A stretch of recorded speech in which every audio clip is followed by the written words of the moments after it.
Museum, where I found out about flat Nuremberg miniatures. I also discovered that the artist and engraver Vladimir Nujdin lives in St. Petersburg, a craftsman working in this style. It all started with royal houses, of course, and houses of the nobility, which could afford to buy these figures. They cost a great deal, shall we say. And for these collections of series of toy soldiers, which were made for the children of the mighty of this world, these figures cost money, and they were only made for them. They were mainly made by former jewelers or working jewelers who could engrave like this. When there were a lot of craftsmen and firms, as they realized that they could make good money from this, then the more advanced workshops, such as Algaher and Heinrichsen, decided that these figures didn't meet the demands of the people. A huge swathe of the population was being missed out. They reduced the size and made them 28 millimeters tall, and they manufactured them in the thousands. There were factories, foundry workshops, separate workshops where they were painted and engraved.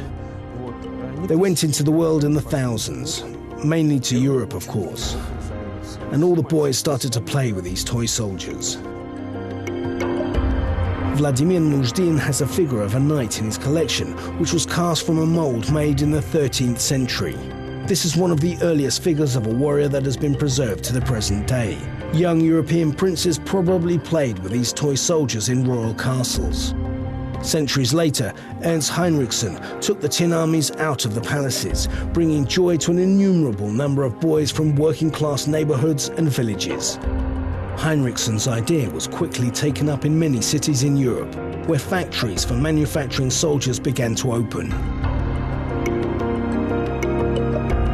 Perhaps at one of these factories, the hero of Andersen's fairy tale was cast. Figures of soldiers and civilians were made, domestic scenes, and subjects based on historical events and literary characters.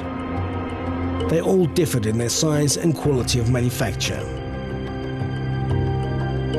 Over time, three main sizes were adopted in flat Nuremberg miniatures. The classic Nuremberg size, which Ernst Heinrichsen introduced at his factory, was 30 millimeters from the heels to the top of the head.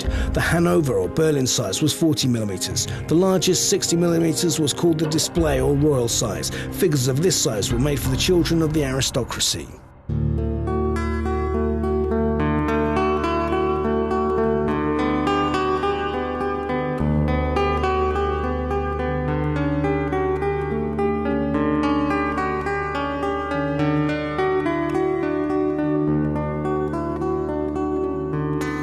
The State Hermitage in St. Petersburg is one of the largest museums in the world, where wonderful works of art are gathered.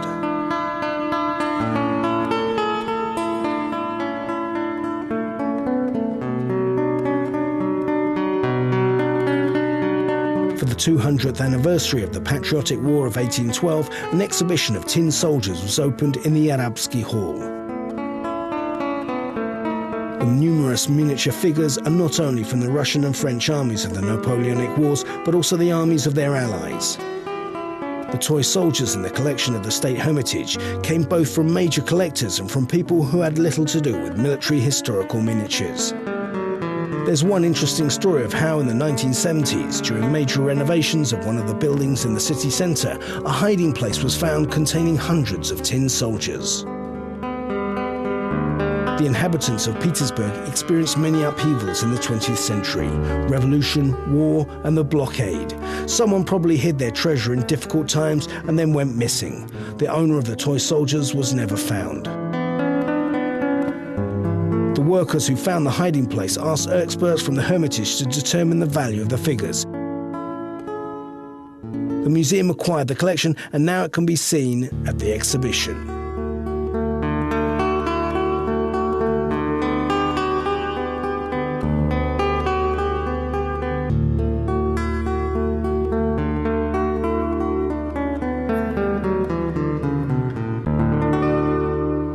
In the central display cases, hundreds of tin soldiers are arranged in a composition of two fighting armies, the army of Napoleon and the Russian army. This is not a reconstruction of a real battle, but rather an episode from a child's game.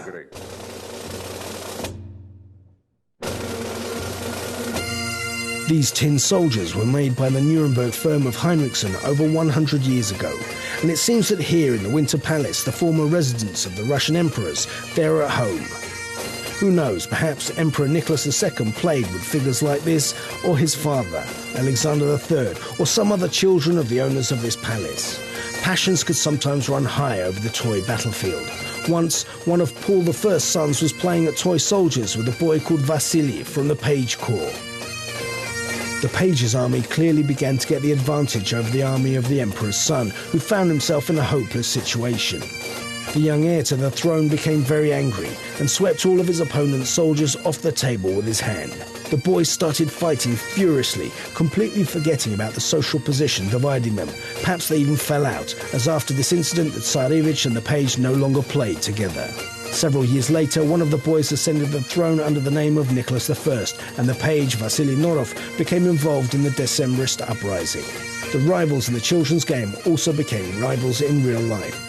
The exhibition displays toy soldiers from the era of the Napoleonic Wars. This period of military history is very popular among collectors. The diversity of armies, types of troops, uniforms and weapons of the countries taking part in the military campaigns of those times gave a wide scope for manufacturers. And as a result, many of these sets have been preserved to this day. Here we can see, for example, the guards of the Hussars Regiment of the Russian Army of 1812, the French Grenadier Guards in grey coats and bear fur hats. An Ulan galloping with a pick in his hands, soldiers attacking and wounded soldiers. All of the figures are historically accurate down to the smallest details. The colour of the uniforms, the weapons, even the breed of horses, all of this accurately corresponds to the army that they belong to. With the fall of the House of the Romanovs, the Russian Empire collapsed. The Soviet Union eventually met with the same fate. But for more than 100 years in our country, one small monarchy has continued to exist.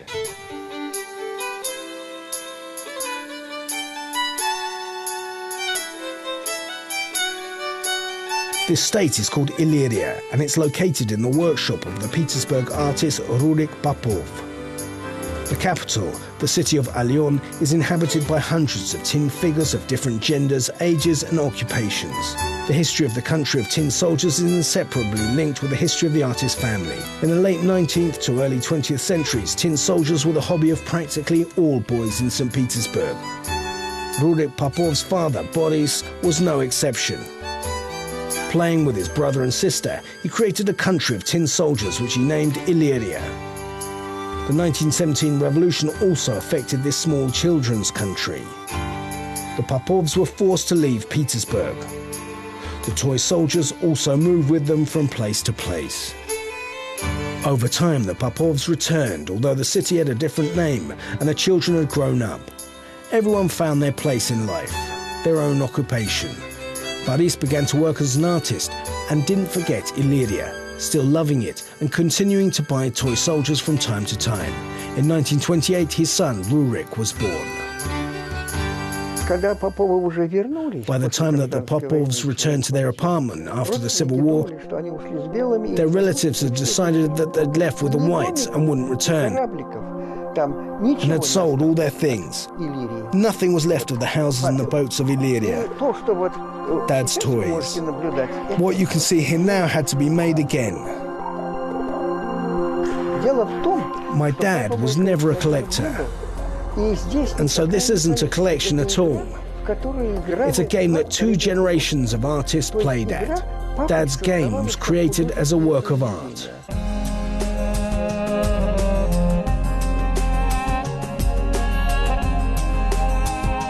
However, not everything in Illyria was made up. For example, some of the buildings are very familiar.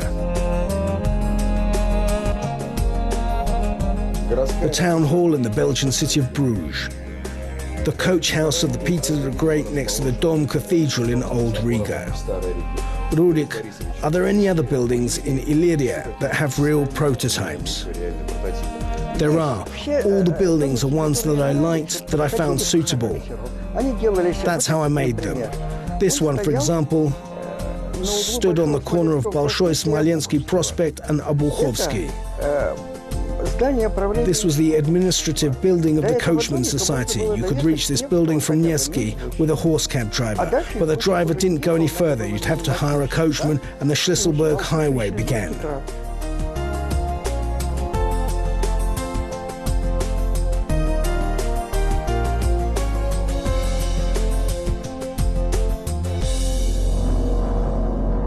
Illyria also has its own chronicle, the history of the country of tin soldiers, which was started in 1912 by Rurik's father. It's a small book in which the child recorded all the main battles that Illyria fought with the countries of his brother and sister. All of the illustrations were drawn by the author himself 100 years ago. Illyria is a country that arose in the process of children's games, and of course Rurik Popov has not only preserved the figures and buildings inherited from his father, but also the style and rules of the family game. By the beginning of the 20th century, there were tin soldiers in practically every home, but there were no precise rules about how to play with them. Children usually used their imaginations and came up with their own rules in the process of playing.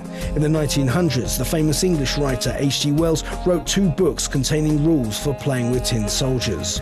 In his rules, a 6-sided dice was used, and the success of the attack depended on the number that the player threw on the dice. In Rurik Popov's game, soldiers move differently.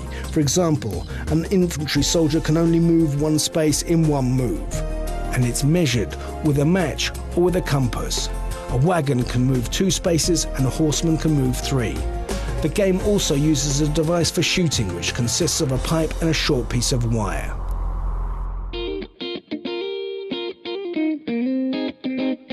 A battle starts by moving all of the soldiers or their divisions into position. Then each toy soldier can fire a shot. It doesn't matter whether it's an infantry soldier or a horseman, a soldier from the age of firearms or an old bowman. An ordinary nail is used as a cannonball. It has greater destructive potential. Various tactical methods can be used in the game, whichever ones the players think are necessary to achieve victory. You can make a direct attack, a turning movement, or retreat.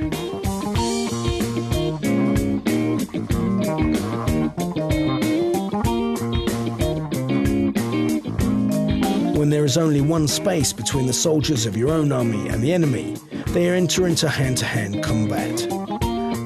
This is where you need the dice. A battle can last several days, and of course, a huge number of toy soldiers are required. In the end, a player becomes a collector.